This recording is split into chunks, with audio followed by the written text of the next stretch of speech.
Hello दोस्तों, आज फिर मैं आ गया हूँ आगे एक ड्रामनी कहानी लेकर। आज की कहानी है ग्रैनी का बर्थडे सेलिब्रेशन। ये कहानी बहुत ड्रामनी होने वाली है। भाई वीडियो अच्छी लगा तो लाइक करना, चैनल पर नए हो तो प्लीज हमारे सब्सक्राइब करना और वीडियो को लास्ट तक जरूर देखना, क्योंकि वो बिना रुके चलते हैं हम अपनी वीडियो की ओर। लेट्स गो, मिलते हैं वीडियो के लास्ट। पूरे घर को रंग बिरंगी लाइटों और गुब्बारों से सजाया गया था। मेज पर बड़े बड़े केक रखे थे और एक पुरानी कार भी हॉल में खड़ी थी। मैं चुपके से घर के अंदर गया।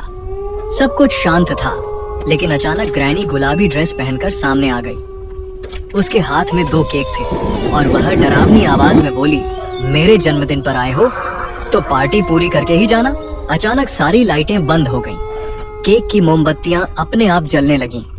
फिर कमरे में अजीब हंसी गूंजने लगी। मैं भागकर बाहर निकलने लगा, लेकिन दरवाजा बंद था। तभी ग्रैनी ने मुझे एक केक का टुकड़ा दिया और कहा, डरो मत, बस मेरा जन्मदिन मनाओ। जैसे ही मैंने केक लिया, सारी लाइटें वापस जल गईं और ग्रैनी गायब हो गई। आज तक किसी को नहीं पता कि वह सच में जन्मदिन मना रही थी या ग्रैनी दरवाजे के बाहर खड़ी थी। उसकी आंखें अंधेरे में चमक रही थीं और चेहरे पर डरावनी मुस्कान थी। मैं और रोहित कमरे के कोने में खड़े कांप रहे थे। ग्रैनी धीरे धीरे कमरे के अंदर आई और बोली, मेहमानों, पार्टी अभी खत्म नहीं हुई है। इतना कहकर वह जोर जोर से हंसने लगी। हाँ हाँ हाँ, उसकी हंसी पूरे घर में गूंजने लगी। अचानक कमरे की खिड़की अपने आप खुल गई। तेज हवा अंदर आने लगी। डायरी के पन्ने तेजी से पलटने लगे। तभी एक पन्ने पर लाल रंग से लिखा हुआ दिखाई दिया, बचने के लिए 3 चाबियां ढूंढो। मैंने तुरंत वह बात रोहित को बताई। हम दोनों समझ गए कि घर से निकलने का यही रास्ता है, लेकिन ग्रैनी अब हमारे बहुत करीब थी। हमने मौका देखकर कमरे का दूसरा दरवाजा खोला और बाहर भाग गए। ऊपर का गलियारा बहुत लंबा था। चारों तरफ अंधेरा था, केवल कुछ बल्ब टिमटिमा रहे थे। हम तेजी से दौड़ रहे थे। तभी पीछे से ग्रैनी की आवाज आई, भाग लो, जितना भाग सकते हो। हमने पीछे मुड़कर नहीं देखा। कुछ दूर जाकर हमें एक कमरा मिला। दरवाजा थोड़ा खुला हुआ था।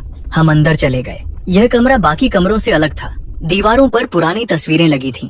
सभी तस्वीरों में ग्रैनी दिखाई दे रही थी, लेकिन एक तस्वीर देखकर हम रुक गए। उस तस्वीर में ग्रैनी के साथ कई लोग खड़े थे और तस्वीर के नीचे लिखा था, बर्थडे गिफ्ट मिसिंग। रोहित के हाथ कांपने लगे। उसने धीरे से कहा, क्या ये लोग भी यहाँ फंस गए थे?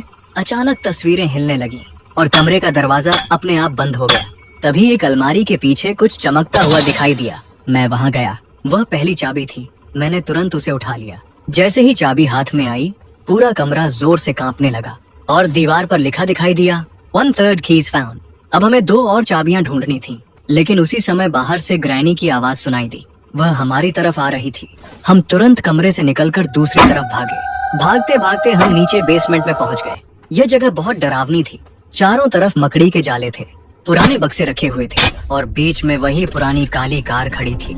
लेकिन अब कार की हेडलाइट्स जल रही थी। ऐसा लग रहा था जैसे कोई उसे चला रहा हो। अचानक कार का हॉर्न बजा, पॉं, पॉं।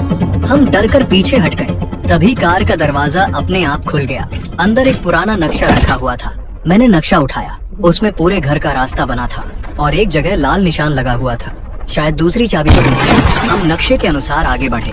कई अंधेरे कमरों से गुजरने के बाद हम एक पुराने स्टोर रूम में पहुंचे। कमरे के बीच में एक लकड़ी का संदूक रखा था, लेकिन जैसे ही हम उसके पास पहुंचे, छत से अजीब आवाज आने लगी, थक थक थक, जैसे कोई ऊपर चल रहा हो। फिर अचानक आवाज बंद हो गई। हमने संदूक खोला। अंदर दूसरी चाबी रखी थी, लेकिन उसके साथ एक कागज भी था। उस पर लिखा था, तीसरी चाबी ग्रैनी के सबसे प्रिय कमरे में है।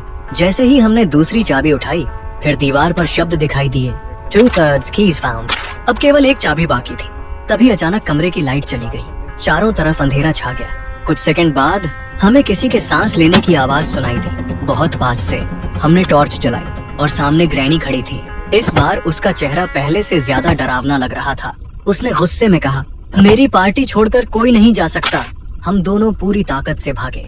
ग्रैनी हमारे पीछे दौड़ने लगी। पूरा घर उसकी आवाज से गूंज रहा था। हम सीढ़ियां चढ़कर सबसे ऊपर वाली मंजिल पर पहुंचे। वहाँ एक बड़ा दरवाजा था। उस पर लिखा था, बर्थडे रूम। दरवाजा बंद था, लेकिन दूसरी चाबी उससे मिलती थी। मैंने चाबी लगाई। दरवाजा खुल गया। कमरे के अंदर हजारों मोमबत्तियां जल रही थी।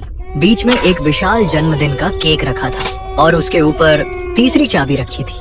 हम दोनों खुश हो गए। बस अब घर से निकलना बाकी था। लेकिन जैसे ही मैं चाबी लेने आगे बढ़ा, केक के पीछे से ग्रैनी बाहर आ गई। उसकी आंखें लाल चमक रही थीं। वह जोर से चिल्लाई, यह मेरी आखिरी चाबी है। और यहीं से शुरू होती है सबसे खतरनाक भाग दौड़।